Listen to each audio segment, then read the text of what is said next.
Accused of being an old boys club, but the times, they are changing, so to speak.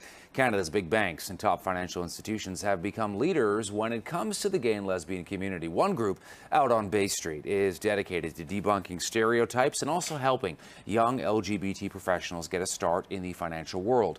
Starting today, there's a student conference going on in Toronto. It's bringing hundreds of students and corporate bigwigs and top speakers all together to network and talk to one another.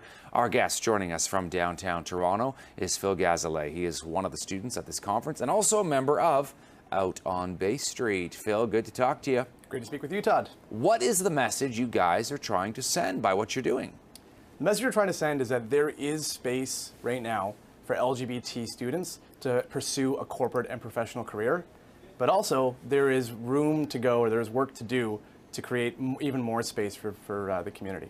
How tricky can it be, Phil, realistically, to navigate the corporate world when you are a member of the LGBT community? When you're a member of the LGBT community, it's not necessarily a visible minority that you have. It's something that you can choose to hide. And what we find is a lot of our members end up hiding themselves when they start their careers. And this means that they're not bringing their whole selves to work. They're not performing at their full potential. Some people might wonder if this is even an issue in Canada in 2016, given all the progress that's being made. What's your take on that? I think that there's a difference between, society allowing for gay marriage and people being generally accepting of gay people existing and being able to work alongside them and to integrate the ideas that people from diverse communities have into a better business. I was at your opening gala, as you know, on Thursday night, and it really strikes me that a lot of the big banks in Canada, or KPMG or Deloitte, you name it, are really taking a leadership role, perhaps more than they need to, but they're really stepping out, so to speak, and trying to be at the forefront of this. What's going on? I think one of the things that they realize is that there is this untapped market of amazing LGBT talent who are hungry for a workforce or a workplace that is going to be inclusive of them. So this conference going on, walk us through a little bit about what we are going to see, what you guys are trying to do on the ground with all the people that are going to be there. So on the ground, what we're trying to do is connect students who are LGBT, who are interested in pursuing these types of careers, with the employers who are the most inclusive in the country. And what this looks like is a series of panels, workshops, professional development for our students who come to us from coast to coast.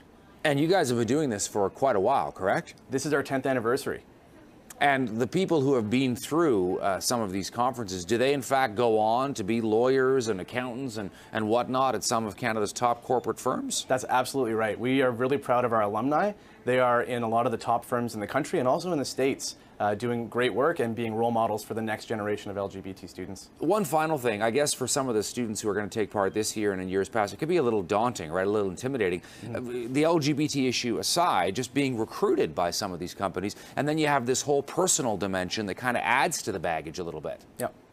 For sure. I think what people are looking for at this conference is where is a workplace where I can be my true self. Canadians get that better than anyone else in the world, and we're really excited to bring this conference to students year after year. Phil, great to have you on the show. Really appreciate your time today. Great being here. Thanks, Todd. Phil Gazellet joining us from Toronto with Out on Bay Street, doing some great work.